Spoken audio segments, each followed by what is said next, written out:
প্রিয় নবম শ্রেণীর শিক্ষার্থী বন্ধুরা, আজ তোমাদের পারুল প্রকাশনীর টার্গেট থেকে একটা স্কুলের এমসিকিউ, এসএকিউ ও বড় প্রশ্ন আলোচনা করে দিচ্ছি।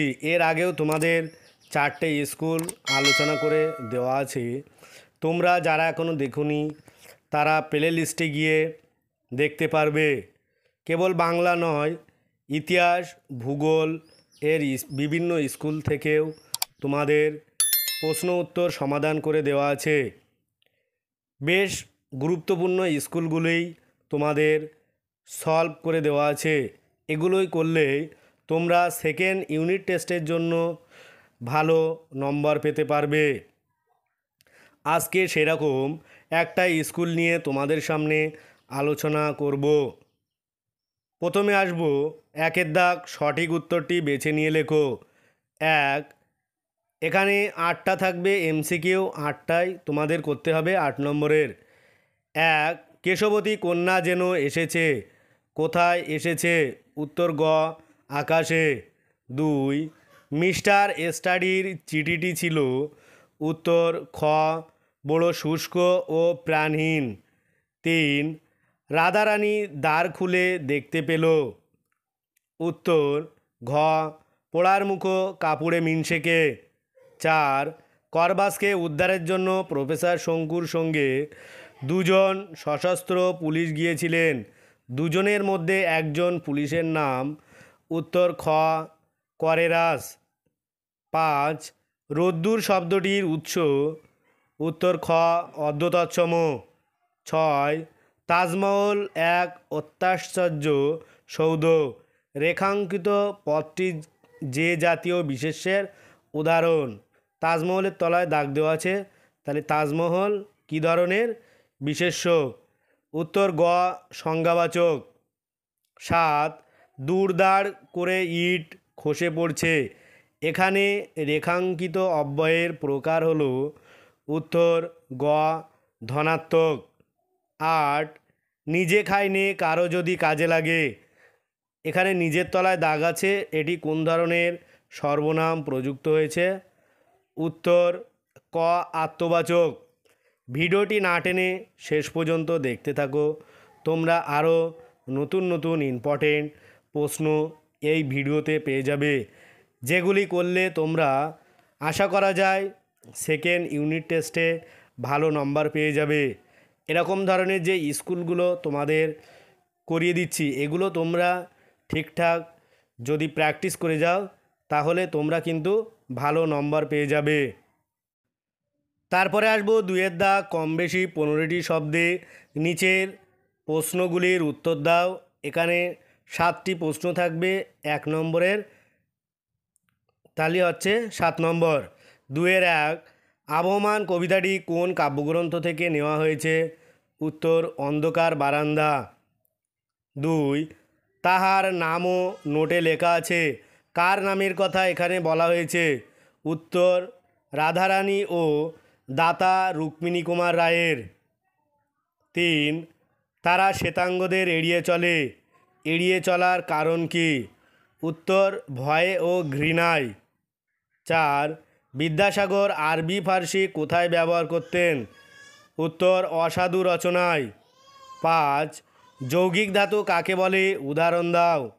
উত্তর বিশেষ্য, বিশেষণ ও ধনাত্মক অব্যয়ের সাথে কর, দে, হ, পা ইত্যাদি মৌলিক ধাতু যুক্ত হয়ে যে ধাতু গঠন করে তাকে সংযোগমূলক বা যৌগিক ধাতু বলে।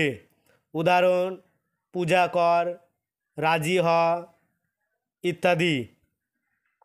তারপরে আসবো 6, ক্রি যোগ অনীয় সমান সমান করণীয়, এখানে করণীয় কি প্রত্যয়? উত্তর কৃত প্রত্যয়। 7, বিশেষণের বিশেষণ কাকে বলে? উদাহরণ দিয়ে বুঝিয়ে দাও।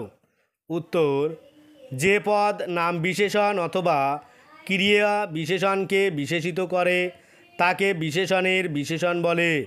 উদাহরণ রকেট অতি দ্রুত চলে, এখানে বিশেষণ দ্রুত, আর তাকেও বিশেষিত করছে অতি, সেই জন্যই অতিটা হলো বিশেষণের বিশেষণ। যারা ভিডিওটি এখনও সাবস্ক্রাইব করোনি তারা দ্রুত সাবস্ক্রাইব করে রাখো, যাতে সবার প্রথমে পরের ভিডিওটি তোমরা পেতে পারো। আর যদি কারো নতুন ভিডিওর প্রয়োজন হয় তাহলে অবশ্যই কমেন্টে জানাবে। এরপরে আসবো 3 দাগ, কম বেশি 60টি শব্দের মধ্যে নিচের যে কোনো একটি প্রশ্নের উত্তর দাও। এখানে একটা লিখতে হবে 3 নম্বরের। 1, হাঁসের পালক, স্বর, পুকুরের জল এগুলি ছাড়া আর কি চিত্রকল্প কবি কবিতায় উল্লেখ করেছেন? তারপরে আসবো 3-2, এই মাটিকে এ হাওয়াকে আবার ভালোবেসে। এই মাটি বলতে কী বোঝানো হয়েছে? পংক্তিটিতে আবার শব্দটি ব্যবহৃত হয়েছে কেন? তারপরে আসবো 4 দাগ, কম বেশি 60টি শব্দের মধ্যে নিচের যে কোনো একটি প্রশ্নের উত্তর দাও। এখানেও একটা প্রশ্ন লিখতে হবে 3 নম্বরের।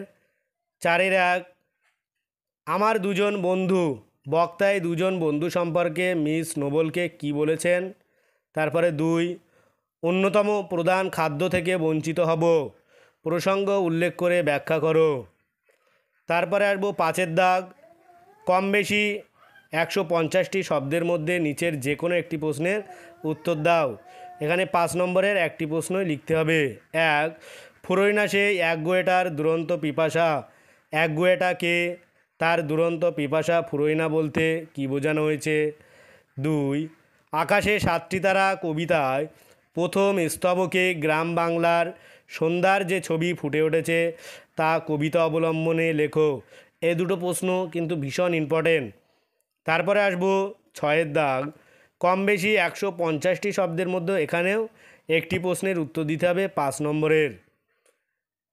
6-1, আমরাও ভিখারি হয়েছি, দান গ্রহণ করিয়া খরচ করি। বক্তার এমন মন্তব্যের প্রেক্ষাপট আলোচনা করে বুঝিয়ে দাও। 2, মরদ কি বাত হাতি কা দাঁত। বক্তাকে কাকে কোন প্রসঙ্গে এই উক্তি করেছেন? উক্তিটি ব্যাখ্যা করো। তারপরে আসবো 7 দাগ, এখানেও 150টি শব্দের মধ্যে একটি প্রশ্নের উত্তর দিতে হবে। 4 নম্বরে থাকবে করবাস থেকে। 1, প্রফেসর শঙ্কুর পাখি ওড়ানো যন্ত্রটির সংক্ষিপ্ত বিবরণ দাও। যন্ত্রটির মাধ্যমে করবাসের শিক্ষিত হওয়ার যে নজির গল্পে আছে তা বুঝিয়ে দাও। 7-2, জাদুকর আরগাসের হাত থেকে শঙ্কু করবাসকে কিভাবে উদ্ধার করেছিল লেখো। এই হচ্ছে তোমাদের বড় প্রশ্ন। এগুলি করলে বা যে স্কুলগুলো তোমাদের প্রশ্ন দিচ্ছি সেই স্কুলের প্রশ্নগুলো যদি তোমরা ঠিকঠাক করো অবশ্যই কিন্তু তোমরা ভালো নম্বর পেতে বাধ্য। আজ ভিডিওটি এই পর্যন্ত। পরের ভিডিও পেতে চ্যানেলটি অবশ্যই সাবস্ক্রাইব করো আর পাশে থাকা বেল আইকনটি ক্লিক করো। সকলেই ভালো থাকো, সুস্থ থাকো। ভিডিওটা শেষ পর্যন্ত দেখার জন্য সবাইকে অনেক অনেক অভিনন্দন।